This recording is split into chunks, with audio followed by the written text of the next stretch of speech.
श्री गुरुदेव. मी आले बघा खालाकडल्या शेतात. आज पेरूची लागवड करायची आहे. तर तुम्ही म्हणता असाल खालाकडल्या शेतात म्हणजे काय, तर गावाच्या खालाकडल्या पूर्व दिशेला आमचं शेत आहे, त्याच्यामुळे आमच्या इथं खालाकडलं शेत असं त्याला बोलतात. आणि मी आले बघा खालाकडल्या शेतात. मग पेरू लागवड करायची आहे. एक राहिलेली 1 एकर होतं क्षेत्र, त्याच्यात पण पेरू लावून काढायचं आहे. आणि त्यासाठी ही बघा रोपं आणलेली 2000 रोपं आणलेली आहेत. ही रोपं छानपैकी उंच आहेत. एवढे पण म्हणजे कसं गेल्या वेळेस लावलं होतं का त्या तुकड्या इतकी उंच नाहीत, पण बऱ्यापैकी उंच आहेत. आणि 3 फुटावर अशी लागण सुरू केलेली आहे. 8 बाया आलेल्या आहेत. आता मी त्यांना रोप पुरवण्याचं काम करत आहे आणि ते लावण्याचं काम करत आहेत. पाऊस थांबलेला आहे, त्याच्यामुळं का वगळीचं पाणी सगळं बंद झालं आहे बघा. नुसता चिखल राहिला आहे. आणि काय मग माझं व्हायचं काम चालू आहे बिना चप्पलचं, कारण चिखलानं आणि इकडं पण पेरूच्या शेतात पण सगळं ती भिजविलेलं असल्यामुळं का पायाला चिखल लागते, म्हणून चप्पल काढून ठेवलेलं आहे.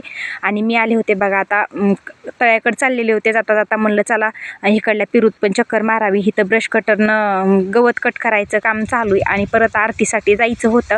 मग आरतीची तयारी ती करून घेतली. आता गावात आरतीला जायचं होतं, आज गुरुवार पण होता, म्हणून मम्मी आल्या होत्या दुपारून तिकडं बायांच्या पाठीमागं.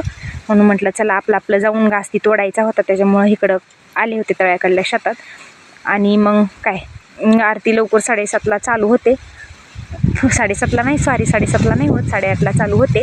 परंतु तिथं जाऊन आवरावरी ती करायची असती.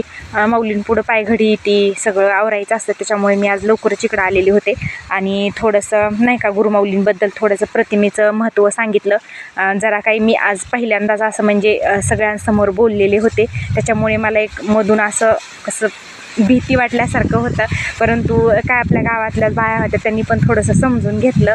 आणि मग थोडीशी कॉमेडी पण झाली, थोडंसं हसायला आलं. मग सगळ्या बाया पण हसल्या आणि खरंच खूप छान वाटलं. 2 शब्द असं समाजापुढं बोलून पण खूपच बरं वाटलं मला. आणि म्हटलं पण एवढ्या वेळेस जर काही चुकलं असेल तर क्षमा करा, इथून पुढं चांगलं बोलण्याचा प्रयत्न करीन. आणि काय मग आपल्याच गावातल्या बाया होत्या, त्यांनी पण छान असं समजून घेतलं. आरती ती आता सुरू होणार होती. थोडंसं आधी मार्गदर्शन केलं त्या पल्लवीताईंनी आणि आम्ही दोघींनी असं थोडंसं मार्गदर्शन केलं. आणि 8:30ला एकदा ऑनलाईन आरती चालू झाली की परत मग काही हीच नाही, मग परत हाजरी घ्यायला लागती.